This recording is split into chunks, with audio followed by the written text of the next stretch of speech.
Welcome to today's video, Eckhart Tolle's incredible reincarnation insight. Imagine standing by a stream, watching water flow, always moving, always changing, yet always the same. What if our lives, our consciousness, were like that water, not a straight line, but a vast interconnected ocean? The idea of reincarnation has fascinated humanity for millennia, hinting that this single life cannot be all there is. But what if the real secret isn't about past or future lives, but about the miracle of this moment? Spiritual teacher Eckhart Tolle suggests our obsession with past and future distracts us from the eternal life already present within us. He invites us to look not at a sequence of lives, but at the timeless awareness in which all life unfolds. This shift in perspective can transform our understanding of who we are. The answers to life's mysteries may not be in ancient texts, but in the profound stillness of the present. Here in our own awareness, the unseen river of life reveals its deepest secrets. In a noisy world, Eckhart Tolle stands out for his quiet clarity. He's not a traditional guru, but a guide pointing to a truth within us all. After years of anxiety and depression, a moment of surrender brought him profound peace. His best-selling books, The Power of Now and A New Earth, are practical guides to living. Tolle's core message: our suffering comes from identifying with the mind's endless chatter, the ego. By observing our thoughts, we connect with a deeper presence, being. He doesn't ask for belief, but for direct experience. Can you feel the life in your hands right now? Tolle's approach to reincarnation is refreshingly direct, focusing on how our beliefs shape our present life. He shows us how to find the sacred in the ordinary and the eternal in the now. Reincarnation appears in many ancient traditions, often as the journey of a soul through many bodies, carrying karma. This view can make life feel like an endless test, with liberation as the ultimate escape. It can turn life into a transactional quest for future reward or punishment, overshadowing the present. Tolle suggests this framework is a story created by the mind, connecting past, present, and future into a narrative about the self. He asks, who is really being reborn? The eternal consciousness or the ego clinging to survival? When we believe our lives are punishments or rewards for forgotten past actions, we can become trapped in a cycle of helplessness and guilt. This perspective makes us feel as if we are at the mercy of invisible forces, powerless to change our circumstances or shape our future. It's as if we're carrying a weight we can't see, but always feel pressing down on us.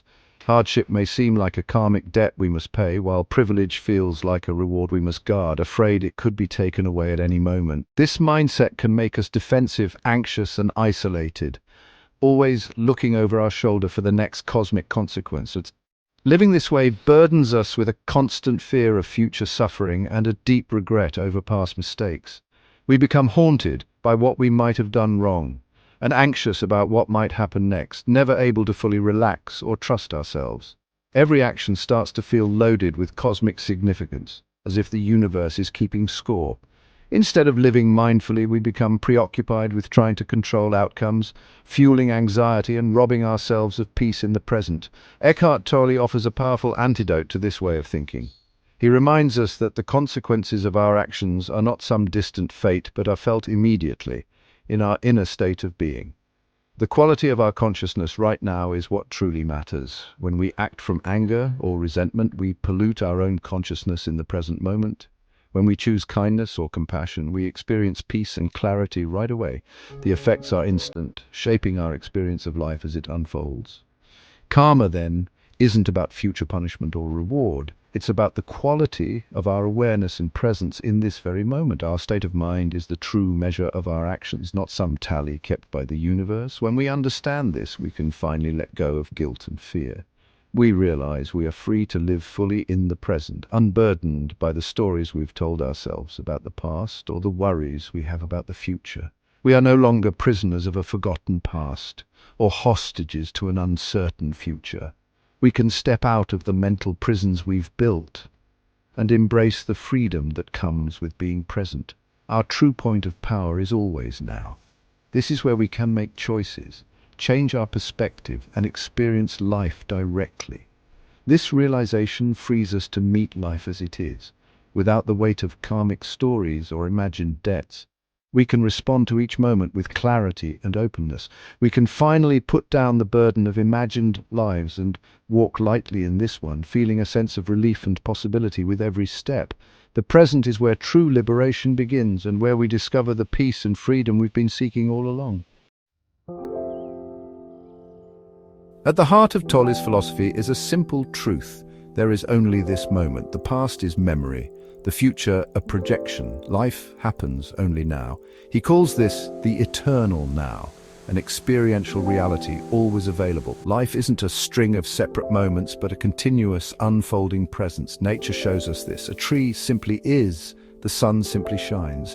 We've lost touch with this state of being, lost in stories of past and future. Tolle suggests reincarnation is a misinterpretation of the universe's cycles. We personalize these cycles, creating a story of a self traveling through time. The invitation is to shift from life's content to the context, the present moment. In the now, we find deep stillness and peace, untouched by circumstances. This isn't escape, but deeper engagement with life. Presence lets us truly experience beauty, warmth, and kindness. If there is no personal soul that continues from one life to the next, what then gives rise to the powerful illusion of reincarnation?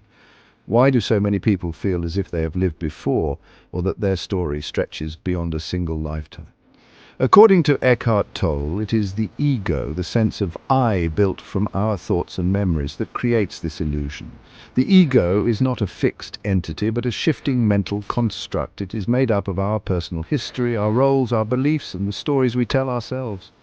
It clings to identity, always seeking to define itself and ensure its own survival.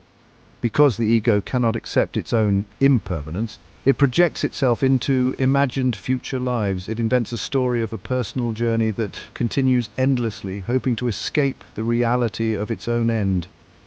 The ego becomes preoccupied with ideas of karma, reward, and punishment. It worries about what will happen after death, hoping for a better rebirth or fearing some kind of cosmic retribution. But Toll suggests that this entire narrative is a kind of dream, a story the mind tells itself, but not the truth of who we are. We have the capacity to wake up from this dream, to see through the illusion. What actually reincarnates is not a soul, but the patterns of the ego, our personality, ambitions, fears, and habits. These patterns repeat themselves, not just across lifetimes, but from day to day, moment to moment.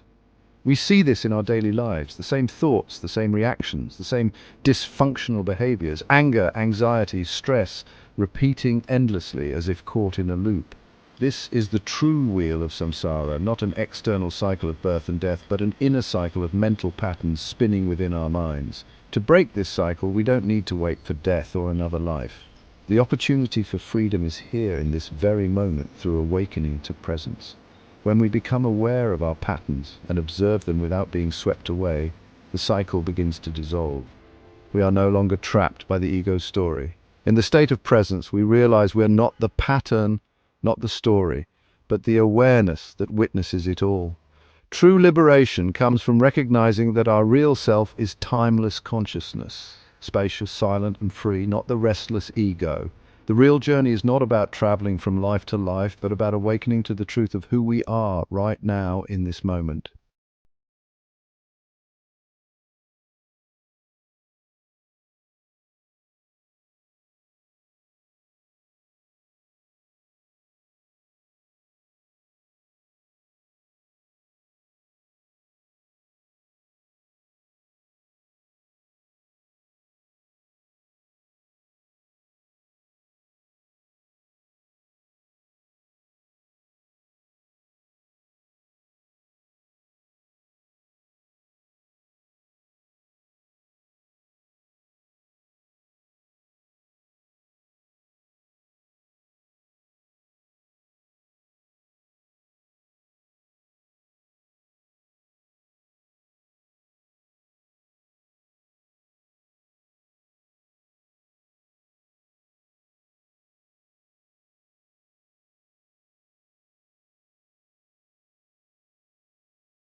to remember in each moment that we are the ocean, vast, free, and deeply connected to all that is. Letting go of the ego's story of reincarnation, we receive the gift of this one precious life. Life is no longer a trial or karmic sentence, but a unique opportunity to be fully alive. Every moment becomes a chance to experience gratitude and presence. Gratitude arises not from circumstances, but from appreciating consciousness itself. Without judging life as a good or bad rebirth, we accept it as it is. Challenges become opportunities for growth, not punishments. The pressure to get it right for the future lifts, freeing us to live with courage and joy. Realizing our true nature as shared consciousness, separation dissolves. Compassion arises naturally as we see ourselves in others. Life becomes about contribution and connection here and now. As we conclude, let's recall Tolle's liberating insight. He challenges the idea of a personal soul traveling through lifetimes, calling it a product of the ego. This belief burdens us with fear and anxiety about past and future. Tolle invites us to shift into the living reality of the present, the power of now. True cycles of rebirth happen moment to moment within our consciousness. Awakening is understanding the difference between ego and true self. Our real identity is timeless awareness, untouched by birth or death. Liberation is stepping off the treadmill of compulsive thinking by becoming present. Tolle's teaching is a practical method for transforming consciousness, pointing us to the peace within. We've explored ideas that challenge our deepest assumptions about self and existence. Tolle offers not a new story, but an invitation to direct experience in the now. The eternal life we seek is hidden in the present moment. We don't need to wait for death or perfect ourselves over lifetimes. We need only become present. In the silence between thoughts, we discover peace and our true nature. The real question isn't, will I be reborn, but can I be born now? What would change if you lived from presence, gratitude, and connection? The exploration begins now. If you enjoyed this video, please hit the like button and subscribe for more content. And thanks for watching.